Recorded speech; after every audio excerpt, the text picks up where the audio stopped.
All right, it's time for our winter weather outlook. Before we start talking about snowfall, I know many of you want to see that this upcoming winter. We have to talk about what's going on in the atmosphere. We're looking at a weak La Nina phase. Now, right now, our phase is kind of neutral, but we're transitioning to this weak La Nina phase. We see stronger trade winds. We see upwelling in the equatorial Pacific regions, and we see a shift in the jet stream. Now, that jet stream shift takes all the cold air, keeps it to our north, while the southeast sees above average temperatures during a winter season. This is a forecast December through February, and you notice we too will see above average temperatures in terms of precipitation. Much of the southeast dry. You notice this pocket here of green to our north.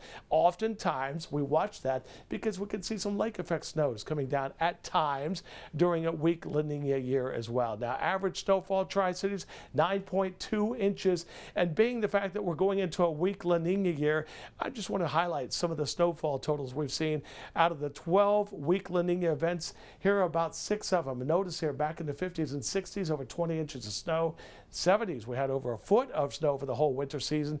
And there have been some years with hardly any snow at all, like the winter of 22-23. Let's talk about 1984-85, though.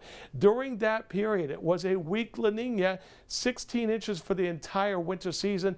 But we also had one cold Arctic outbreak of air, and that set our temperature at the Tri-City Airport on January 21st, 1985, to a whopping 21 degrees below zero, coldest ever in the Tri-Cities. Wind chills that day, I was right here, 70 below. What a miserable time that was. All right, let's talk about the winter that we saw last year. I forecast 6 to 9 inches last year for our winter season. Tri-City Airport picked up 3.1 inches of snow. If you remember that snow last year, we had warm air intrusion. I talked about that on the air, how it might cut snow totals down across parts of the Tri-Cities. Here at our station, 1 inch of snow just north of the airport. Our forecast verified for the whole season. Some areas had as much as 3 to 6 to 8 inches of snow north of the airport into areas of Southwest Virginia.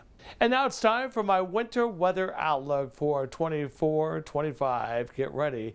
We've got quite a bit of weather coming our way. We could see several 70-degree days from January to March. We'll see several dips in the jet stream or waves bringing in the cold air.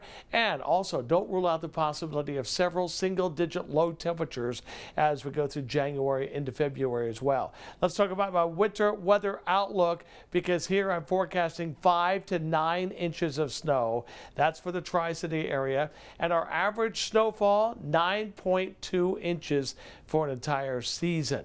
All right, we also want to talk about the jet stream and what could happen to give us more snow. If we see a lot of moisture with a developing area of low pressure coming into the south, cold Arctic air coming in from the north, that could set the stage for some accumulating snow, which would bump up my forecast snow totals as well, so something to look out for.